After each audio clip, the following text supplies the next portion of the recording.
Compound wall gate ఎలా ఎత్తాలో తెలుసుకుందాం. చూసారు కదా, కిందన క్యాంప్ ఉంది కదండి. ఆ క్యాంప్ అయితే మనం చాలా గట్టిగా కాంక్రీట్ వేసుకోవాలి, ఎందుకంటే గేట్ బరువు వల్ల దాని మీద ఉంటుంది. సైడ్ క్యాంపు కూడా ఒకటే ఇచ్చాడు. 4 రేఖల గేట్ అండి ఇది.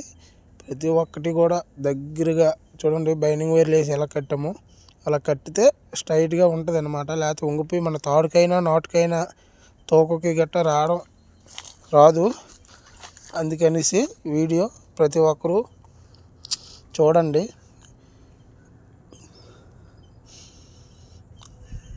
గేట్ అయితే మటు కరెక్ట్గా లెవెల్కి పెట్టుకోవాలి, నాటు తీసుకోవాలండి. చూడండి, దిమ్మలు కూడా కట్టడం అయితే జరిగింది. ఇదిగోండి, మీదని గోడకి సపోర్ట్ లేదు కదా, రాడ్లు అయితే అలాగే అనేయాలి. గోడల దగ్గొట్టేసి సపోర్ట్ లేనప్పుడు రాడ్లు అయితే మటుకు గోడలోకి చూడండి, గాడి కూడా కోసము రాడ్లు పెట్టి గట్టిగా కాంక్రీట్ వేస్తే అది బలంగా ఉంటుంది. ఈ వీడియో నచ్చితే మా ఛానల్ సబ్స్క్రైబ్ చేసుకోండి.